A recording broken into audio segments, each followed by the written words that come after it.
Not a joke. A legislator in California has introduced legislation that, if it passes, will impose prison time on people who fail to use other people's preferred pronouns.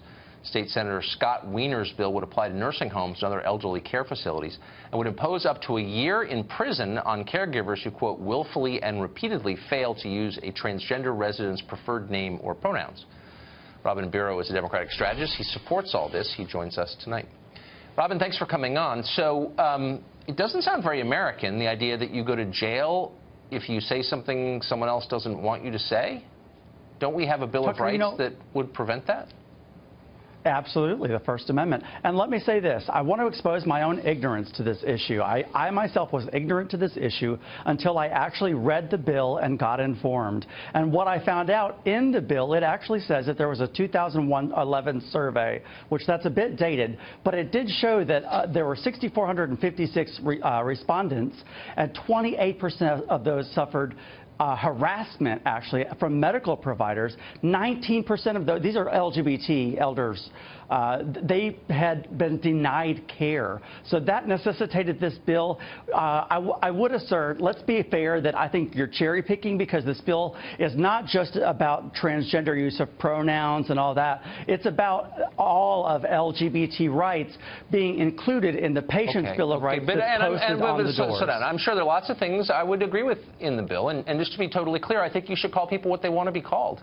You know, I mean, sure. I think you should be polite to people, and I try to be.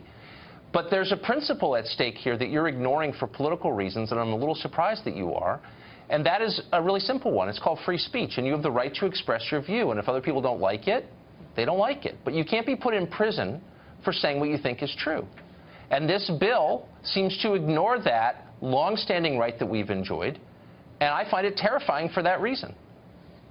And I knew you were going to say that. I will contend that these are employees. They are regulated by the government. They already have a Patient's Bill of Rights that addresses some of these. What's left out are protections for the LGBT community. They are already, let's look at this, Tucker, if you will. The elderly community is already a marginalized community. But think about the fact, if you are LGBT or even, like the worst, transgender, they're probably the most disenfranchised. They are the most vulnerable. And I want to say this, just consider, if you will, I myself am openly gay.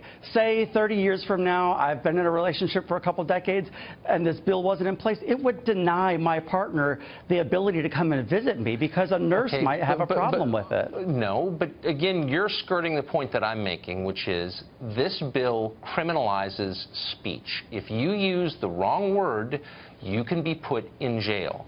That is grotesque. And I understand that you're enthusiastic about expanding rights for LGBT elders, okay? But why in the world would you, as an American who once wore the uniform, support a bill that would criminalize speech? Because elder abuse is inherently wrong. And I will read the bill. It says... No, slow down. Speech is not abuse. No, I'm talking about abuse. This is, understand this, misusing someone's pronoun is abuse. We see all the time people do this as a form of abuse. I follow the alt-right blogs where they call Michelle Obama a man. That is abusive. Should they go to jail for that? Should not be accepted. Should they go to jail for that? But if it's done in a medical thing, what constituted, hold on, what constituted, Tucker, is prolonged, continuous, intentional abuse by a healthcare provider. That is abuse. That should be criminal. It should be criminal. Okay. What about thinking it? What if I have unpleasant thoughts about you and you could somehow find out I had them? Should I go to jail too? Is that abuse as well? No, that's human nature. That's it's human nature. But using the wrong pronoun should get me. How many times? Okay, well, abuse is a subjective term. We're not talking about physical abuse. We're talking about saying something the person hearing it doesn't like. Mental abuse. Mental abuse, right? Which is a totally subjective category. Once again, how many times would I have to misuse a pronoun before I went to prison? It has to be, I already gave you the 3 criteria, prolonged, continuous, intentional abuse by a healthcare provider. There has to be a history of it. Let's stop using euphemisms here and just get to the core facts. How many times would I have to misuse a pronoun before the police came, handcuffed me, and sent me to a prison cell? It's not just a pronoun. Like I said, you're cherry picking. This also is denying. That's what it does. Lots of, no, but the bill says a lot of things. The bill, but I'm specific. Yes. No, but it also says what I'm saying it says. I'm not making this up. So it says a lot of things, sure. But what I care about is the criminalization of speech. And I'm asking you a very simple question. How many times do I need to use the wrong pronoun before police with guns show up at my house and handcuff me and deprive me of my freedom and throw me in a prison cell? How many times? 4 times? 5 times? How many times? That has not been. I posted the entire bill on my Twitter at Robin Biro. You can read the entire bill. That does not say a specific number. I will say that. You're dodging it. You're dodging it. Last question. There are a lot of things that I don't like to hear. People call me names. I find it abusive. I have mental anguish as a result, let's say. Should they go to jail for that?